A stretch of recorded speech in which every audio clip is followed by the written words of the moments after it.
इस गद्दी के चक्कर ने, ये संवाद करेगा, मैं बीच में बोलूंगा, फिर क्या समय हो गया। बहुत बढ़िया रचना है। इस गद्दी के चक्कर ने भारत की हालत गारत की। कवि कहता है गद्दी के चक्कर में भारत की हालत गारत हुई, तो सामने बैठे हुए पॉलिटिशियन कई बार समझते हैं हम 75 वर्ष की राजनीति की बात कर रहे हैं। दोस्तों, 75 वर्ष की राजनीति की बात नहीं है। गौरी आया, गजनबी आया, फ्रांसीसी आया, शक आए, हूण आए, चंगेज आए, पुर्तगाली आए, किस किस ने 2000 वर्ष में गद्दी के चक्कर में सोने की चिड़िया के पंख नोचने की कोशिशें नहीं की। 2000 साल में भारत अनेक बार लुटा, अनेक बार पिटा, लेकिन मिटा नहीं, क्योंकि हमारी बाहर की ताकत जितनी मजबूत है, भीतर की ताकत उससे 1000 गुना मजबूत। वाह। निवेदन करता हूं, और ये रचना मैं अपने बड़े भाई दिनेश रघुवंशी को सौंपता हूं, जो दौरे हाजिर के बड़े कलमकार हैं। अब सीधे सीधे सुनाऊंगा, बस जुड़कर सुनिएगा और हाथ खोलकर थोड़ी देर मेरे साथ बैठिएगा। राजेश बाबू, इस गद्दी के चक्कर ने भारत की हालत गारत की, और इसी चक्कर में होती दुर्गति मेरे भारत की। ऊंच नीच और भेदभाव भी इसी कथा के हिस्से हैं। वैर भाव सहयोग त्याग के इसमें अनगिन किस्से हैं। इन किस्सों के कारण ही तो कुरुक्षेत्र में युद्ध हुआ। पूरा भारत महायुद्ध से पल भर में आबद्ध हुआ। दोनों पक्षों की रक्षा को तत्पर सभी परिचित थे, और परिचित गण भी तो रखते अपने अपने हित थे। श्री कृष्ण ने महासमर में काम किए थे मिले जुले। दुर्योधन को सेना दे दी और अर्जुन को स्वयं मिल। क्या बात है, वाह वाह वाह। अर्जुन ने मांगा नहीं था राजेश भैया ने, कहे सामने बैठा है, पहले ये मांगेगा, तू सिराने, तू बाद में मांगेगा। अर्जुन को, दुर्योधन को सेना दे दी और अर्जुन को स्वयं मिले। चतुरंगणी सेना को पाकर दुर्योधन मन में खुश था। मॉनिटर की थोड़ी सी आवाज और बढ़ाना, बहुत सॉफ्ट है, मुझे बिल्कुल सेट हो जाएगा। चतुरंगणी सेना को पाकर दुर्योधन मन में खुश था। बिल्कुल ठीक है बेटा।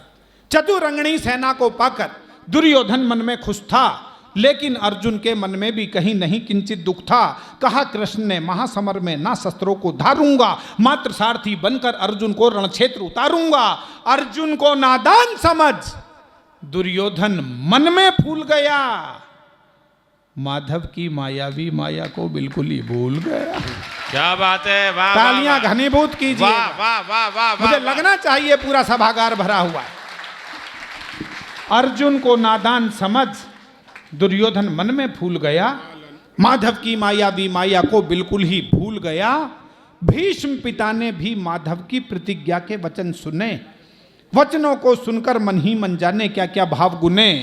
वो भीष्म पिता जो तन मन से कौरव सेना को अर्पित थे, वो भीष्म पिता जो राजा की गद्दी को सदा समर्पित थे, वो भीष्म पिता जो दुर्योधन की सेना के सेनापति थे, वो भीष्म पिता जिनके सारे सर स्वयं काल की ही गति थे, वो भीष्म पिता जिनके अस्त्रों शस्त्रों पर लक्ष्य सुअंकित थे, वो भीष्म पिता जिनकी शक्ति से सभी देवता शंकित थे, वो भीष्म पिता जिनके शस्त्रों से अंबर तक फट जाता था, वो भीष्म पिता जिनकी इच्छा से गंगा जल हट जाता।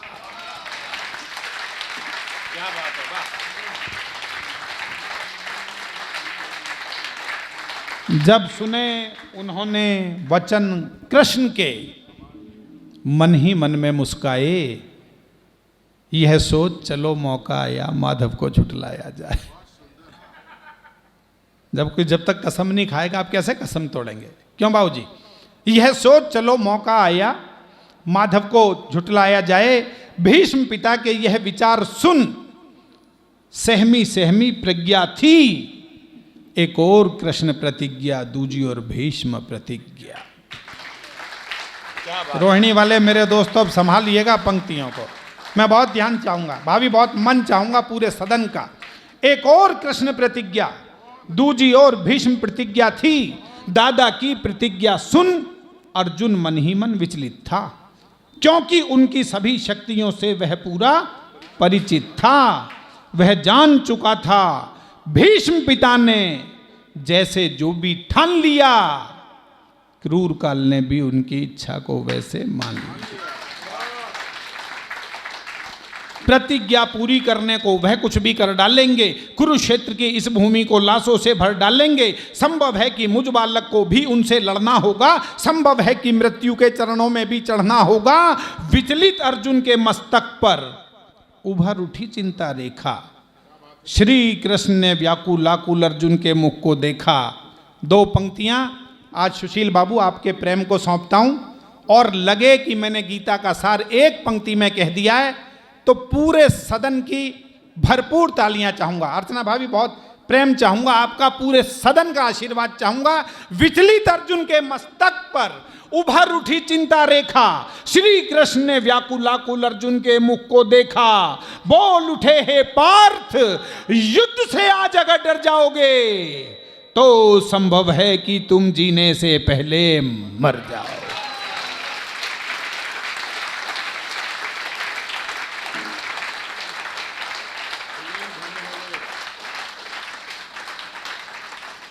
युद्ध चाहे राजनीति का है, चाहे व्यापार का है, चाहे प्रेम का भी है, वो भी जीतना पड़ता है। भाई के प्रति आपने कहा कि इतने दिन 50 साल गुरु को जिया, 18 साल भाई को जिया। मुझे लगा आपने पूरा महाकाव्य कह दिया एक पंक्ति में, इसलिए कहना चाहता हूं, बोल उठे हे पार्थ, युद्ध से आज अगर डर जाओगे तो संभव है कि तुम जीने से पहले मर जाओगे। और राजेश बाबू 35 साल से मेरे तो कवि सम्मेलन का शुभारंभ देखा आपने। लोग कहते हैं कभी कई बार जोर से बोल के अपने प्रस्तुतिकरण से ताली बजवा लेते हैं। मैं 2 पंक्ति बहुत धीमे बोलता हूँ। या तो तालियां मत बजाना, और बजाने का मन करे तो ऐसी बजा देना कि वृंदावन में बांके बिहारी जी के दरबार तक पता लग जाए कि अनिल मित्तल जी को याद करके हम प्रशांत विहार में कवि सम्मेलन कर रहे हैं। सुनिएगा, बोल उठे हे पार्थ, युद्ध से आज अगर डर जाओगे तो संभव है कि तुम जीने से पहले मर जाओगे। जीने मरने को लेकर यूं चिंता और सिहरना क्या, जब तक तेरे रथ पर मैं हूं तुझको जग से डरना।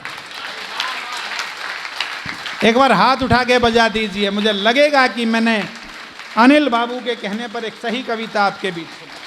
गणेश भैया, जीने मरने को लेकर यूं चिंता और सिहरना क्या, जब तक तेरे रथ पर मैं हूं तुझको जग से डरना क्या। माधव की बातों से अर्जुन में शक्ति संचार हुआ। कांधे पर गांडीव सजाकर लड़ने को तैयार हुआ। महासमर में वीरों ने निज प्राणों की आहुति दी। पितामह ने अर्जुन को देखा, रथ की धीमी गति की, रथ को रोका और रोकते ही पहले ये काम किया। 15 दिन तक सोचा मैंने, 15 दिन तक सोचा भाभी क्या हुआ होगा कुरुक्षेत्र के मैदान में। अंजू भाभी बता देना भाई साहब को जाकर कि याद किया कई बार मैंने उन्हें। रथ को रोका और रोकते ही पहले ये काम किया। माधव को देखा, मुस्काए, झुककर उन्हें प्रणाम किया। प्रणाम करता हूं, आप पंक्ति समझे। भीष्म ने रथ तो अर्जुन को देखकर रोका, फिर अर्जुन को तो नजर भी नहीं उठा के देखी तू क्या चीज है, तीर तो तुझसे चलने, पर युद्ध आज कृष्ण के साथ है, माधव के साथ है। इसलिए रथ को रोका और रोकते ही पहले ये काम किया। अर्जुन को नहीं, माधव को देखा, मुस्काए, झुककर उन्हें प्रणाम किया, अर्जुन को आशीष दिया, छलकी आंखों को मींच लिया और अगले ही क्षण तुणीर से भी बाणों को खींच लिया। चढ़ा धनुष पर बाण उन्होंने खींचा जब प्रत्यंचा को। बिजली कड़की सैनिक बोले डर करके भागो भागो। शस्त्रों की वर्षा से अंबर आतुर था फट जाने को। रत्नाकर में उठी हिलोरे नील गगन छुआने को। शैल शिखर तक ध्वनि तरंगों से टकरा कर गिरते थे। लगता था कि कुरुक्षेत्र पर काले बादल घिरते थे। पितामह के बाणों से पूरा भूमंडल डोल उठा। प्रत्येक वीर ही महासमर में हर हर बम बम बोल।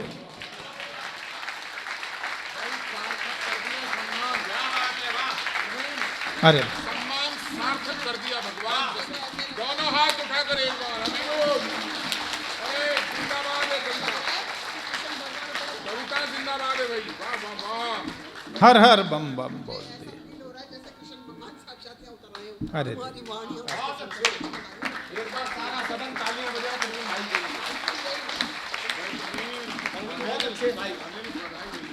बहन के स्नेह की माला तो गले में होनी चाहिए। मेरे गुरुजी कुंवर बेचैन बहुत बड़े कवि थे। मैं कोई कवि नहीं मानता अपने आप को, कवि होना बहुत बड़ी चीज़ है। कोई कुछ भी घोषित कर दे मैं कौन कवि हो गया, पर गोस्वामी जी को आज याद किया हमने सुबह, तुलसीदास जी को कवि कुलगुरु। लेकिन गुरुजी एक ही बात मुझे बोलते थे कि युद्ध का वर्णन करना है तो बेटे ध्वन्यात्मक शब्दों का प्रयोग करना। मेरे प्रशांत विहार के दोस्तों, सुशील जी, यदि आपको लगे कि शब्द के माध्यम से युद्ध की ध्वनि 1 सेकंड के लिए, सेकंड के 100वें हिस्से के लिए मैंने इस सभागार में पैदा कर दी, तो उस शब्द की शक्ति के लिए पूरे सदन की तालियां बजनी चाहिए, अनिल के प्रेम के लिए बजनी चाहिए, मंच की गरिमा में उपस्थिति के लिए। सुनिएगा, सुनाता हूं कैसा युद्ध हुआ कुरुक्षेत्र के मैदान में। तलवारों के टकराने से ध्वनि गूंजती थी टन टन। बहुत ध्यान से सुनिएगा और दिल तक बात पहुंच जाए तो मुझे ऐसी तालियां, ऐसी मोहब्बत दे देना जैसी आज तक नहीं मिली 27 साल में। मैं बहुत रुक कर सुनाने की कोशिश कर रहा हूं। तलवारों के टकराने से ध्वनि गूंजती थी टन टन, बाण हवा के सीने पर दस्तक देते थे सनन सनन, सनन सनन से और भयानक हो उठती थी मंद पवन। कवच और कुंडल वीरों के बज उठते थे खनन खनन, मस्तक पर अंकुश टकराने से गज करते थे गर्जन। घायल घोड़ों की चीखें भी गूंज रही थी हिनन हिनन, भाले चलते ऐसे जैसे बिजली चलती कड़क कड़क। काट रहे थे वीर समर में सिर को धड़ से भड़क भड़क, घनन घनन घनघोर घटा गिरती जाती थी छन छन में। बाण कमान कृपाण गदा से रक्त बहा था कण कण में। उद्यंड चंडनी चंडी माँ के, उद्यंड चंडनी चंडी माँ के चरणों में नरमुंड चढ़े। बजा रहे थे घनन घनन यमराज नगाड़े खड़े।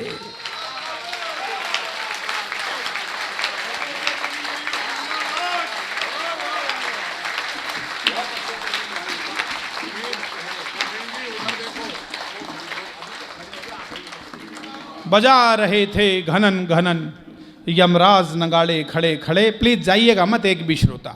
बजा रहे थे घनन घनन यमराज नगाड़े खड़े खड़े। उस भीषण रण से ज्वाला की बढ़ती जाती थी भड़कन। पितामह के लोहित लोचन देख बढ़ी दिल की धड़कन। महासमर में दादा ने काटे थे अनगिन मस्तक धड़। दृश्य देखकर आसमान में बादल रोए गरड़ गरड़। चीखें गूंजी थी धरती पर, चीख चीख में क्रंदन था। लगता था उस रोज धरा पर मृत्यु का अभिनंदन। राजेश जी आज तक नहीं सुनी होगी ये पण। आज हम 2 लोगों का अभिनंदन हुआ, तिरंगा सम्मान। मेरे गुरु ने कहा मृत्यु का अभिनंदन। लगता था उस रोज धरा पर मृत्यु का अभिनंदन था। महासमर में महारथीगण कटकर जब जब मरते थे, ऐसा लगता था प्रलयंकर वहां तांडव करते थे। रक्त पिपासु काली मैया खप्पर भरती जाती थी। पितामह से पूरी पांडव सेना डरती जाती थी। उनके आगे जो भी आया वध उसका तत्काल हुआ। उसी वीर की शोणित धारा से तलभू का लाल हुआ। इतना रक्त पिया धरती ने और नहीं पी पाती थी। बहे लहू की धारा अब नदियां बन बहती जाती। प्रणाम करता हूं जिस मन से आप सुन रहे हैं। बहे लहू की धारा अब नदियां बन बहती जाती थी। बर्बादी को देख पार्थ ने जब गांडीव उठाया तो उसके द्वारा उसने अपना पहला बाण चलाया तो पितामह के बाणों से टकरा करके वो टूट गया। अगले क्षण गांडीव मुष्टिका से अर्जुन की छूट गया। पितामह को जीते जी मनमानी ना करने दूंगा। सारी ऊर्जा एकत्र करिएगा और कविता के क्लाइमैक्स पर बहुत एक एक श्रोता का मन चाहूंगा। गांडीव छूट गया, पितामह को जीते जी मनमानी ना करने दूंगा। चाहे कुछ भी हो अर्जुन को ऐसे ना मरने दूंगा। क्रोधित होकर माधव ने रथ के पहिए को उठा लिया, उसे सुदर्शन चक्र बनाकर पितामह की ओर किया। माधव की वह मुद्रा मानो महाकाल से मिलती थी। उनकी इस मुद्रा से डरकर पूरी पृथ्वी हिलती थी। पूरे सदन का आशीर्वाद चाहूंगा। उनकी इस मुद्रा से डरकर पूरी पृथ्वी हिलती थी। उनको देखा, धनुष रखा और दादा मन में फूल गए। हाथ जोड़कर बोले माधव क्या प्रतिज्ञा भूल गए?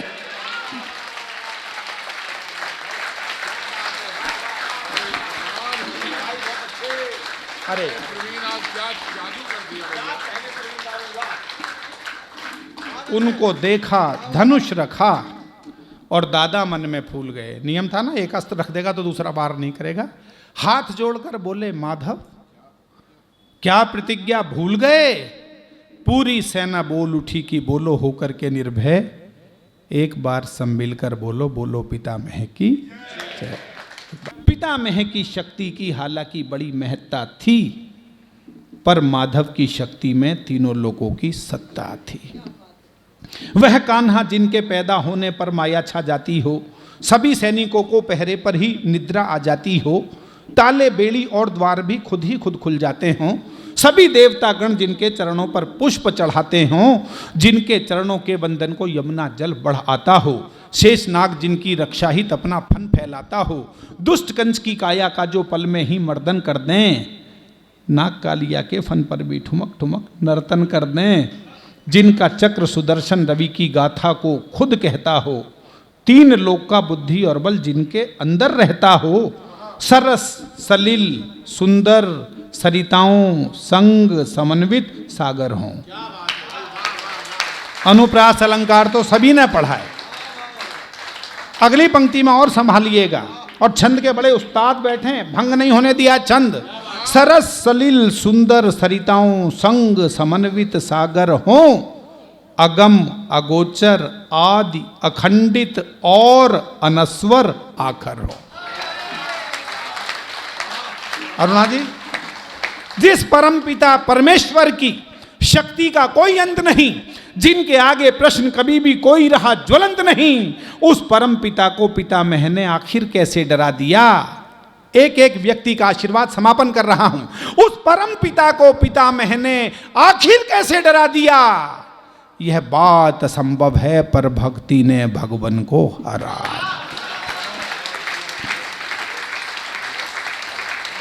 भीष्म पिता की अपने जीवन से हो चली विरक्ति थी।